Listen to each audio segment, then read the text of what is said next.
In 2008 was my NDE. Prior to that, I had a spiritual background. I was a seeker, looking for answers. Just something within me was looking for answers, but it wasn't taking up all of my time. That was kind of like a sideline. And in 2004, I was living in Los Angeles. I had gotten married in Los Angeles, and my elderly mother had fallen, and she was living on the East Coast of the U.S. And it was just way too far, right? That's a big distance from East Coast to West Coast. And we decided that she was going to come live with us. So we decided to move to Las Vegas from Los Angeles. So about a 4-hour drive, packed up the truck, the cats, moved to Las Vegas, and was preparing for my mother to move and come live with us. So we moved in December of 2003, and then she was arriving in the summer, early summer of 2004. But what happened was in February of 2004, my husband was in a major car accident that changed the trajectory of our lives, really turned things upside down. He was never the same. He was in chronic pain. We ended up in a lawsuit, and that is never a fun experience. And regurgitating every ailment, every disability over and over and over again. And as we know now, that only amplifies the disability. But I'll take you then forward. My mother had come to live with us. We were a young couple, but an older couple, and we wanted to start a family, and we were struggling with making that happen. And then in December, we learned that we were pregnant. My son was born in 2005. And so we were a growing family, still dealing with our challenges like everyone. But I really looked outside myself for everything. Positive thing, anything that would lift me up always seemed to be outside myself. I was looking for happiness outside myself. I was looking for answers outside myself. I was also very much leading my life from being a victim. So things were happening to me. And even though I would never have at the time said that I was a victim, I definitely was leading my life that way. And I was sick all the time. And I would tell people, oh, don't get near me if you have a cold or something, because I'll get it, because I get sick all the time. And so what happens? You get sick all the time, right? The power of the mind. And so I'll take you forward to 2008, and I was sick again. Oh, gee.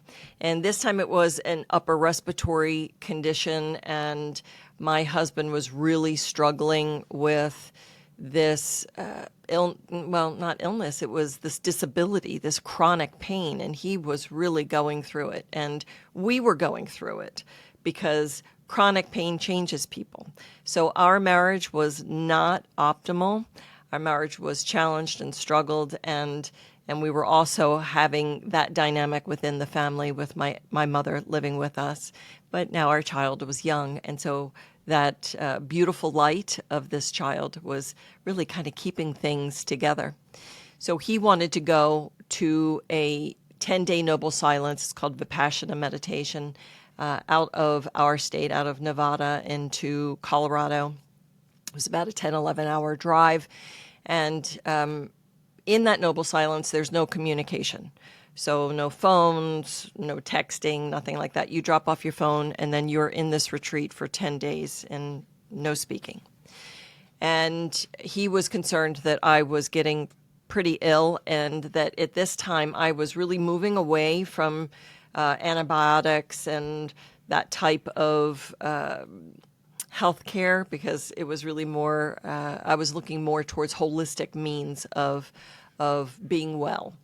But he was too concerned to leave me with our young child and my mom without getting some intervention. So I agreed to go to a doctor, get some antibiotics. We said our goodbyes. He goes off, no communication. I start taking the antibiotics, and it's not working. Now, in all fairness, I did not start to take care of myself. I just did what I did. I'm a doer. So I just kept going strong, getting things done. Use this as an opportunity to get things done in the house that I hadn't done. And I started to fail quickly.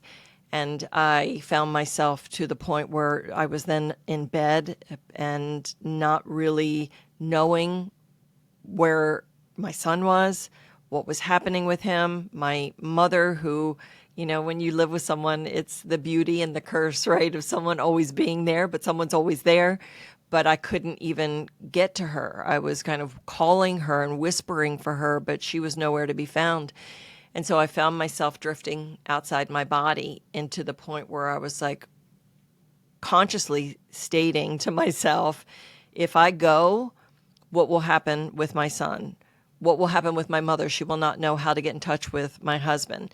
And so I was able to get to the phone. I grabbed my phone. I contacted my girlfriend, who is my son's godmother, and said, I'm very ill. I need you to come get my son. His name is Luke in the book.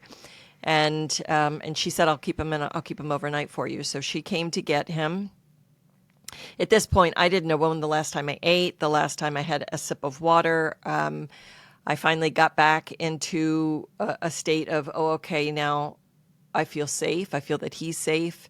And I went outside my body. My spirit came out of my body. I felt free. I was in the light. I was in the whitest and brightest of lights that you can ever imagine. We can't even imagine like what this kind of lightning strike white is. And I was not a body. I was a sphere of light. It did not bother me at all that I didn't have a physical body. It was more freedom and relief. And I was inside this light and just feeling this glorious feeling of relief. And it was, I don't know how long of a process this was, but there were definitely in my mind, there were steps of the way that it happened in a linear fashion. But I didn't see a tunnel. I didn't go to the light. I was in this light. It just was instantaneous. And then I noticed that these two light beings were coming from a distance, which again, depth perception when there is no depth was a very interesting thing. But off in the distance, these two light beings were coming towards me. There was one that was taller, a little bit taller and a little fuller that felt more masculine, and then one that was a little more feminine in its energy. But I could not see any features, just brilliant white light with an outline of like a physical form.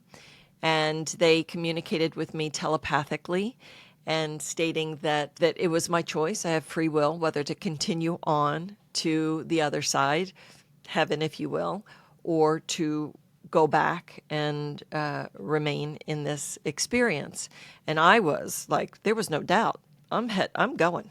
Like, okay, that, not so much. That was hard.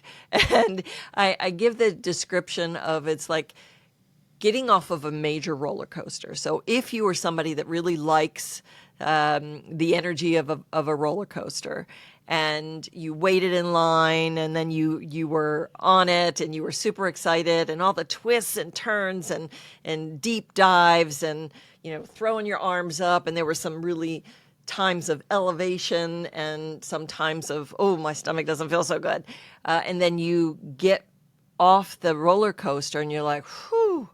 Okay, I waited a long time to get on that ride, and that was quite the experience, but I'm done, right?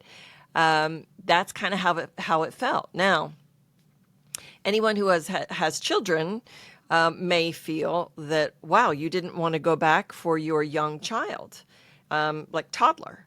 And what is interesting is that, no, there was this feeling of extraordinary love. So I'll take you to the next part of that. And so these two light beings were like, well, it is your decision. You have free will, but you need to have all the information to make this decision. And that is that your child, known as Luke, would not be able to fulfill his destiny at the loss of his mother at such a young age, because apparently that had happened to him before. This soul had experienced that before. And so they brought me through a process that I was calling a relationship review. I have since, I didn't for a really long time listen to other NDEs, but since I have over the last couple of years, and noticed that a lot of people have these life reviews, and it's a visual life review.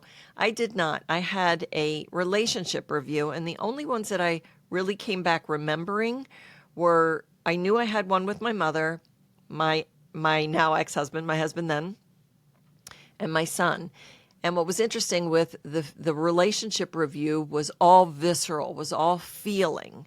So it would wash over me. I would feel the wisdom and the knowledge of the experience of the relationship, feel the depth of love. And then as I just kind of was in it, I was feeling it, it would then dissipate. And then the next one would come. And so, like I said to you, my marriage was very challenged. We got to the point where we didn't like each other. We were just going through the motions. And yet on this other side, I felt such love for this being, for this soul, for this experience, and no woulda, coulda, shouldas. He did that to me. I should have done that. He's going to. I should, all of that, none of that. Just the wisdom and the knowledge of the experience and the extraordinary love. And then they brought my son. Then my son washed over me. And Sabrina, the energy of that love was so beautiful, softer, more precious. I wish I had the words to describe it. Just so beautiful. I was such gratitude for the experience of having this experience of being his mother, for birthing him. And, he's young. But then as that feeling washed over and I just felt this extraordinary love, when it was over, I was like, okay, that was good. I'm ready to go.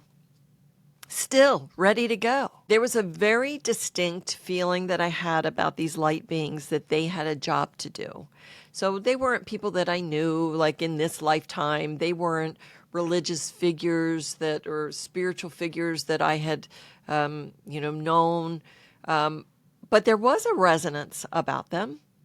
And it did feel like they had a specific job to do. And so they said, we want you to feel the feeling of what this beautiful soul will feel at the loss of his mother at such a young age. And with that, I had this, again, visceral feeling of this extraordinary emotional pain. I describe it as shards of glass ripping through your soul. And anyone who is going through grief, anyone who has lost someone, understands the depth and pain, visceral pain that comes with grieving.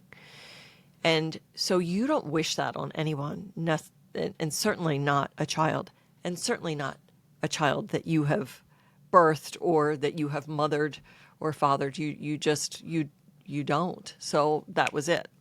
And with that, I said, okay, I will return back. I will be this beautiful soul's mother until he doesn't need me anymore. And what's funny is that on the other side, you still have your personality. So my personality is very much the negotiator. And so when this experience happened and I agreed to come back, there were some negotiations in that. It's like, okay, I'll come back, but here's what I'd like to happen. And so they, within the agreement, I was back in my body. And Sabrina, I did not know what had happened. I hadn't studied near-death experiences. I sat up in my bed. So from the point where I was like in my deathbed to coming back and sitting up and being almost completely better, like, 97%. But I was different. And I was sitting up saying, what expletive just happened? was calling it a fantasy of death. But I was different. There was this residue left on me where everything was just extraordinarily beautiful and alive, and even inanimate objects. Like, I had lost so much time just staring at my room, the hinges on the door, the doorknob. I mean, I had a pretty bedroom, but it wasn't like, anything extraordinary. But everything just looked gorgeous and alive and beautiful and vibrant. And I don't know how long I sat there, but I was like, oh, I need to get some help. I don't know what's happening here. But, and I had told you that I was a seeker. So I had some connections with people. I had called my sister, who had been studying more metaphysical things, and we weren't extraordinarily close or anything. We were connected, but I called her and she let me kind of tell the whole story without saying a word, and then just was exuberant. It was like, you just had an exit opportunity. And then she went into this whole litany of things around that, but it was just like a little too much. So I said, okay, great. Thank you. I'm going to have to sit with this. I just came back from this extraordinary experience. I don't even feel like I'm in my own body. Like, I'm right. And so then I reached out to another friend of mine who was very much in spiritual development. And she said, you need to contact my spiritual teacher in Houston, Texas. Contacted her. Within moments, I'm on the phone with her. I describe it, and she said, textbook near-death experience. She is the one that really explained what the residue was. And she said, that will dissipate over a period of 2 weeks, so please journal it, because you will spend the rest of your life trying to get back there, which absolutely, she's right. And so that was the experience itself. And then that led to finding out, the next morning I woke up after bringing my son back, and half my face was paralyzed. And that led to a whole other, Could we go a bit more into, this second part of your journey, where you have experienced this unbelievable love, you've understood a bit more about your purpose of being here on earth, and you've made, this choice to come back to your son. But what I'm gathering from you is your life pre-NDE was not very happy. Your marriage was challenging, life was challenging, and you also mentioned having a victim mentality. So it almost sounds to me like, everything was difficult. So of course you have this illness, and then you wake up with your face paralyzed. So at what point does your mindset around what's happening to you change? And at what point do you realize you have to change if you want anything else in your outside world to change as well? A lot to unpack. So the pre-near-death experience, yes, I've had people say, and actually the friend of mine who wrote the foreword in my book says, it seems like you have had everything that could come down the pike, right? So financial issues around lack, issues with relationships, issues with relationship, family issues. I mean, name it, I've experienced it. But I saw that now in retrospect, I understand, because I am able to feel what others are feeling, and be able to support and help people that are going through a lot of the things that I've already gone through. Yeah, there was a lot. I did definitely live in that place of victimization, but it has been a process. It doesn't just you don't just have the near-death experience and then all of a sudden everything is rosy. To the contrary, it's like breadcrumbs of the next level and the next level of understanding, and allowing the process. And that's why I love mindfulness so much. Mindfulness at its simplest form equals awareness and non-judgment. So when we get to that place and understand that we need to do the self-observation, because if there is anything that is happening in your world that is less than optimal, as you notice, I'm not saying bad, right? But less than optimal, that's a direct reflection of what's going on inside you. And so it took some understanding and some lots and lots of inner work to get to the point of that it's all me. Everything that is happening that I thought was happening to me was happening for me so that I could understand how powerful I am to create my external world. And in that process, a lot of wisdom, new knowledge came. Post near-death experience, I was able to acknowledge the extraordinary, people will call them gifts, but I believe they're just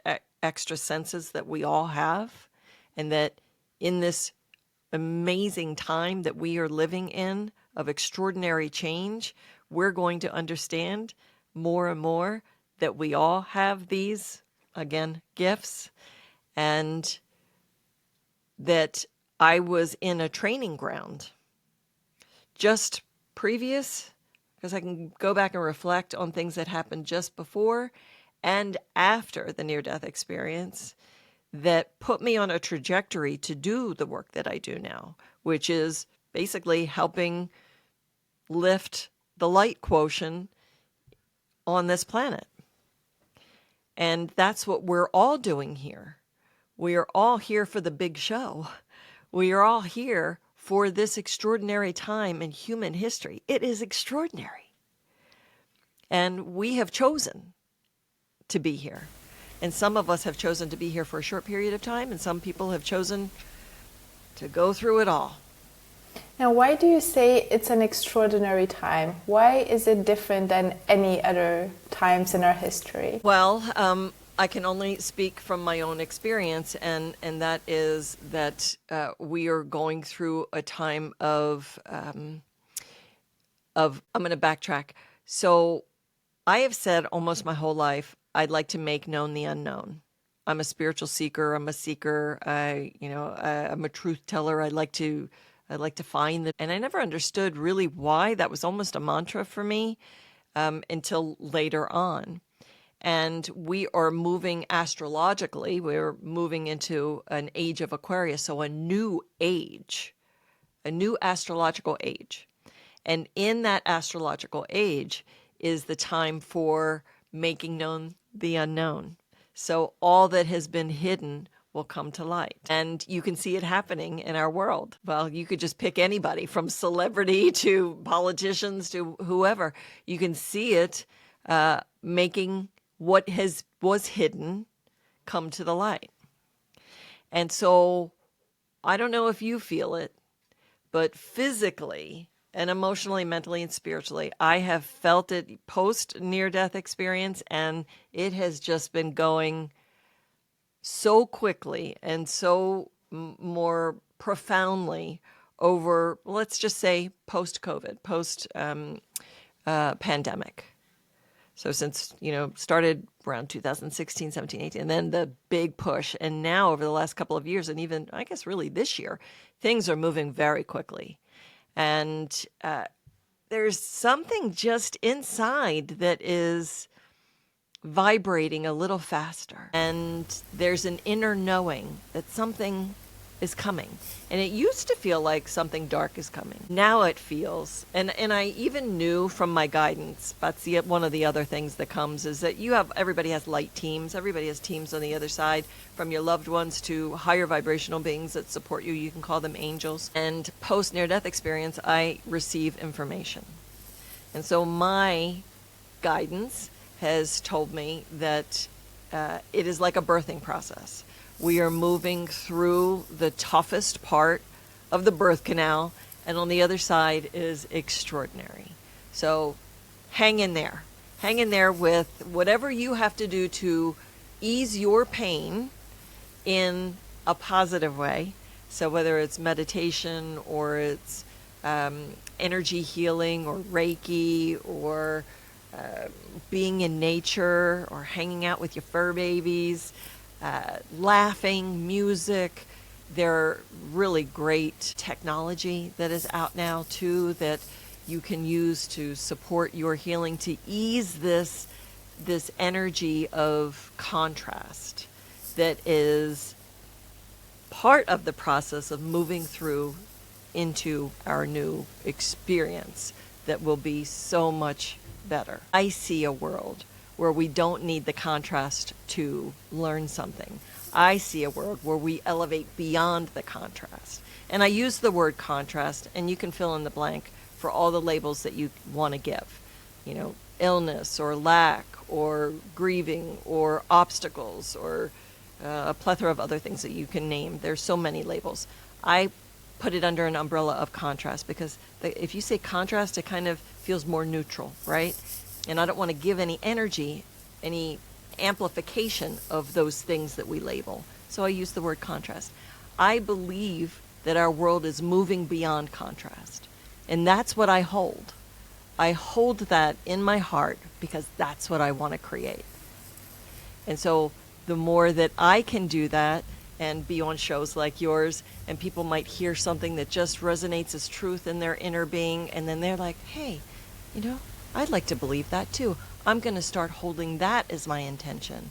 I'm going to move away from all the duality and all the conflict and all the sides, right? And I'm going to hold a world that is unified in the peace and the love, that we don't need contrast to be in existence. Now, I wasn't planning on asking you this, but for some reason it popped into my mind as we were talking about contrast. It seems to me, and it seems to a lot of people, that we're as divided as can be nowadays, right? If you just turn on the TV, whatever, you know, TV show you watch, or if God forbid you watch the news, it just seems like we're all at odds with each other. What is your perception? Because it almost feels like precisely that contrast, right? There's the real world, if we want to call it that, or the world we see on the news, which, granted, is not necessarily real. It's very much a product of the news stations. And then there's this world that we were just talking about, where we won't learn from the contrast, where we will be happier and where there will be more love for all of us. Now, how do you see these two things coexisting? And do you see less division in the world than the rest of us see? Or is division actually just a narrative that's been put forward by, I don't want to say media companies, because obviously I don't want to get into conspiracy theories, but I was wondering what your take is on this. Sure. No, it's a great question. And it's a deeper dive. So now I'm going to take you there. And the deeper dive is, and I'll do it by asking what if. So just opening the doors of what if this were true? What if all of this experience is an illusion? What if all of this is really to experience separateness? Because the truth is, just like my awareness of the truth that everything that was happening outside of me was a direct reflection of what's going on inside me. And then I had the awareness. What if all of this contrast is to get us to look within and realize that it's all in an illusion and that we are not separate from God, Creator, Source, the Divine Universe, Spirit, whatever name you want to plug in there is fine. So teach mindfulness. Mindfulness equals awareness in non-judgment. So more being the observer. When you were in the middle of the tornado of all the contrast, you are acting as the participant. And you get whipped around in the middle of that tornado and it doesn't feel good, right? You're leaning in.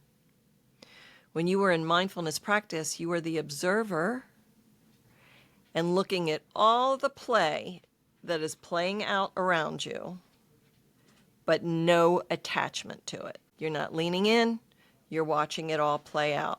Why is it all playing out? It's playing out so that we can have the experience of contrast.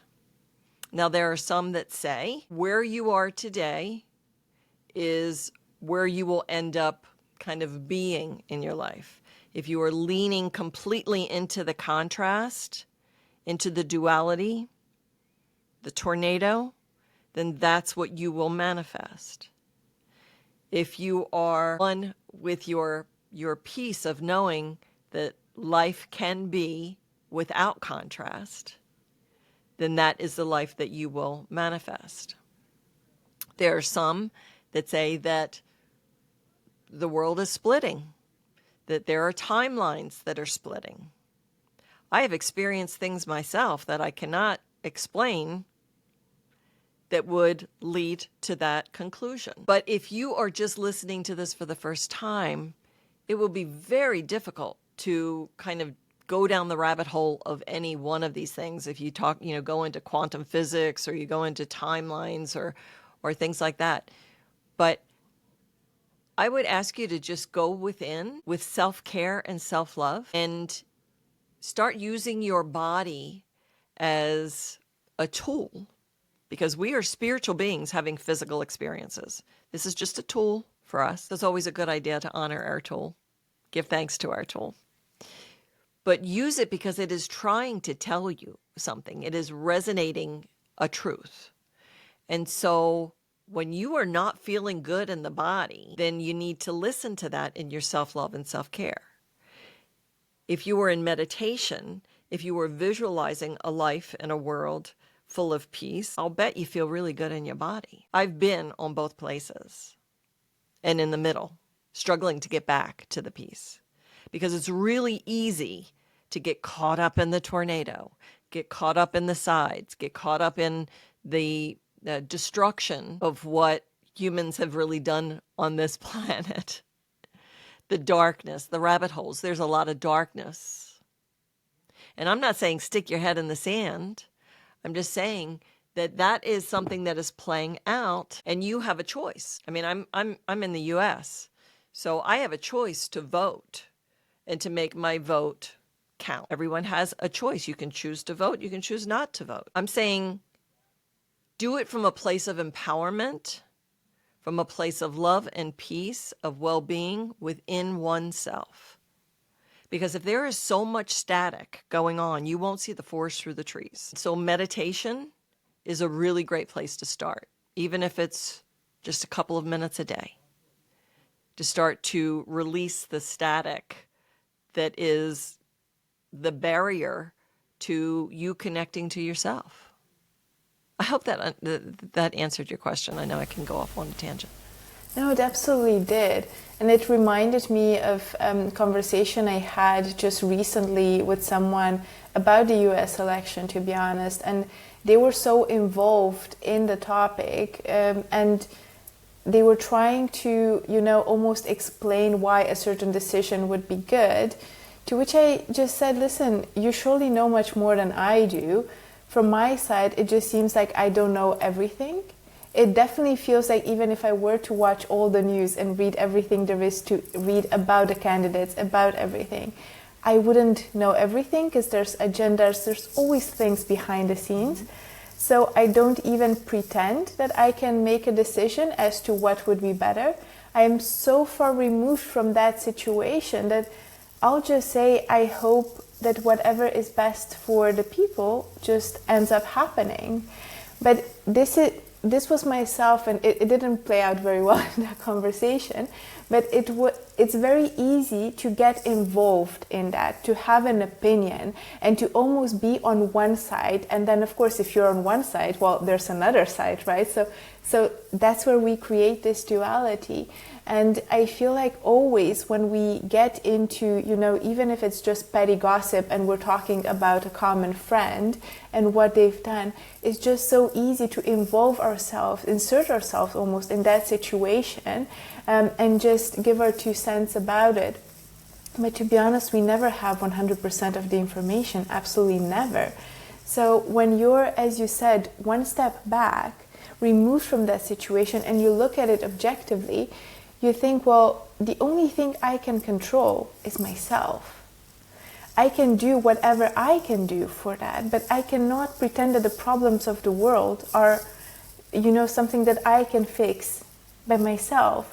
But if I fix me and I fix the little bubble that's around me and the people that have contact with me, And if I make sure that, when people speak to me, or if I go into a shop, that I'm nice to people, that I smile, I change maybe somebody's day and make it 1% better.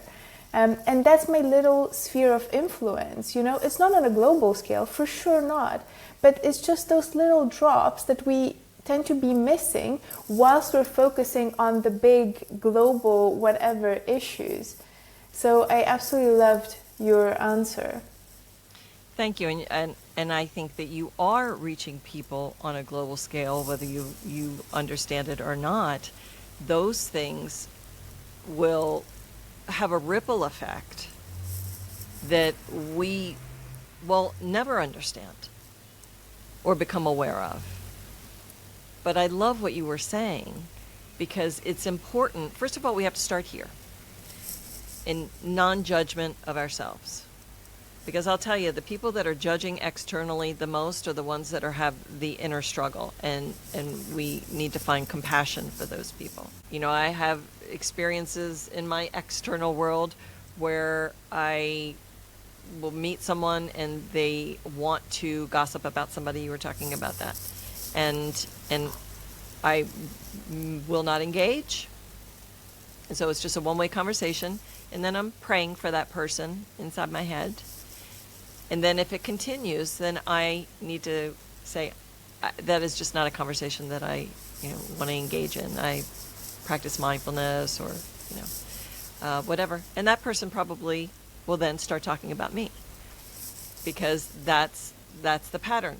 But if something that I did or said might impact that person, and then they start to reflect on themselves and they start changing, it is a powerful ripple effect. And it's what we are doing with our podcasts and the type of work that we do. We've been changed by something within us, and it has changed us so intensely that we have to share it.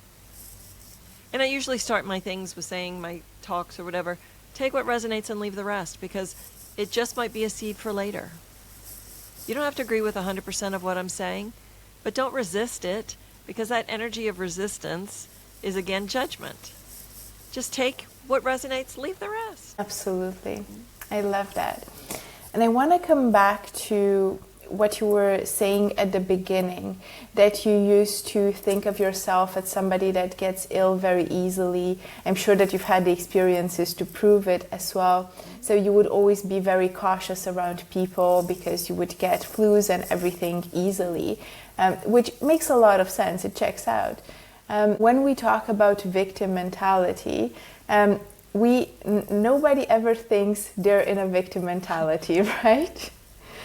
It's always, that's an awful thing for those other people. But no, in my case, it's actually those external circumstances. So walk me through how this has changed for you. And what I'm trying to uncover here are the lessons that we can all take, because I think we've all had or have still some issues where we think, well, it's not me, it's them.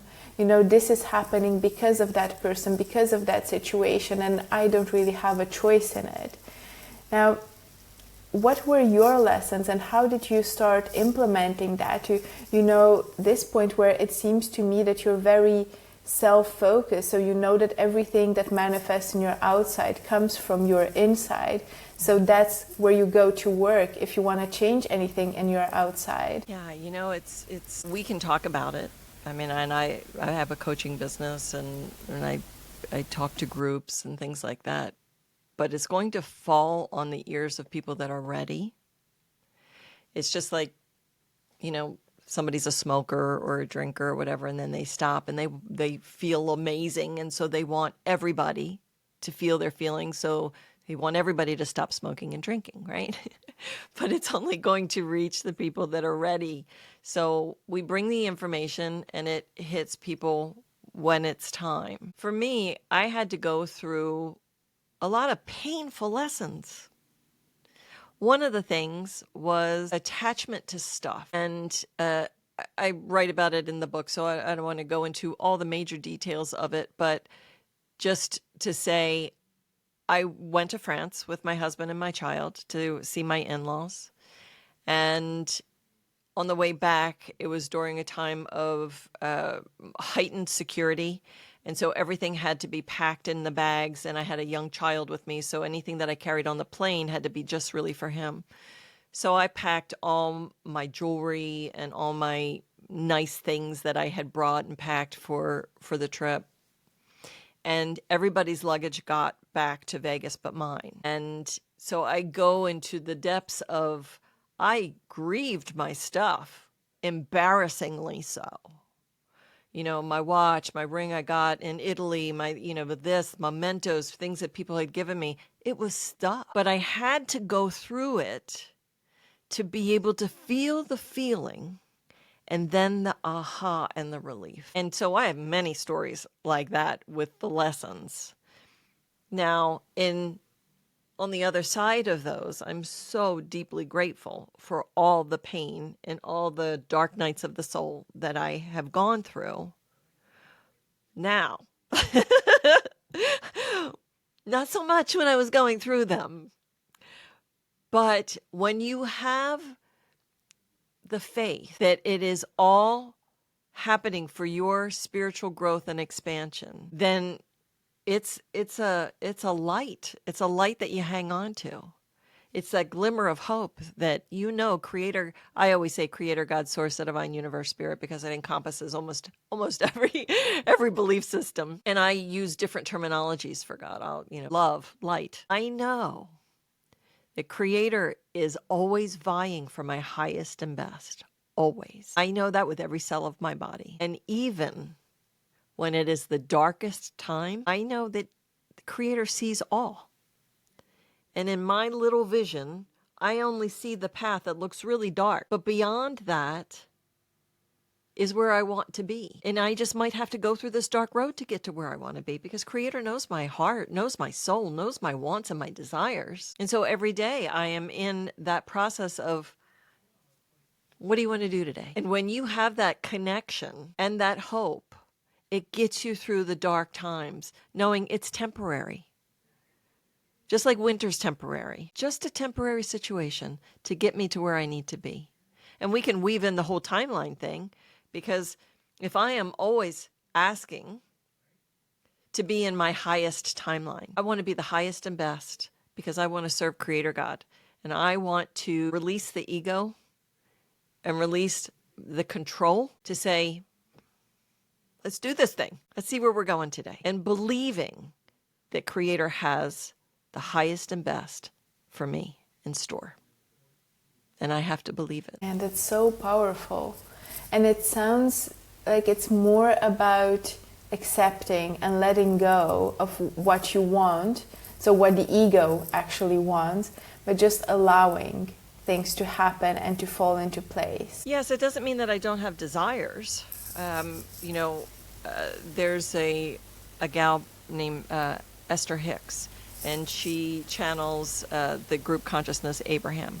And I love some of the phrases that they use. I love, like rockets of desire. It doesn't mean that I don't have rockets of desire that are being sent out to the universe creator. I absolutely do. But sometimes, for me to get to that amazing goal, I have to go through some darker times. And I also jokingly say, I made a mistake by saying I want this to be my last lifetime, so bring it on. Don't ever do that. Or say with ease and grace, please. Because, to learn the lessons, we need to have contrast. That's the point of the contrast, is that we learn the lessons through the contrast. How do you learn to forgive unless you have had some contrast to go through the experience to forgive? And we've all come into this experience with our own little flavor of what you want to experience. And this is what kind of makes me giggle about judgment or prejudice. We've all been all persuasions and things and sexes and, experiences. We've all been all of it. I'm just having this experience known as Lee Papa in this form. So it's quite a ride. Do you think it says something if we tend to have a bias or a judgment towards a certain type of people? Do you think it says something about our past lives or the lessons that we're here to learn? So I always wondered when people have a very strong feeling against a certain category of people, I always wonder why so strong. Yeah, I think it's a very interesting potential. I don't know, don't want to guess, but I think I love the what ifs, and it sounds like a potential that would make sense. People have had experiences in this life that trigger that kind of anger or hatred, and so that's again going back to something that needs to be healed within themselves. And we have these enormous, we're this big onion, right? I love that analogy. It's so true. It's trite, but it's true.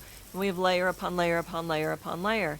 And we peel off this layer and you're like, oh, I thought I dealt with that fear. Oh, but there's a little nuance of that fear that actually is being held in this area of your life. Oh, so we need to work on that and heal that layer. Oh, okay, so I don't have fear anymore. Oh, but there's just a tiny little bit over here in this area of your life. So, I mean, it is an extraordinary gift to give yourself self-reflection. One of my favorite books is Self-Observation by Red Hawk. And you really can learn a lot about yourself when you start reflecting and stop looking externally and blaming. And what you find is you have the same pattern is moving through your life with different players and different faces and different circumstances.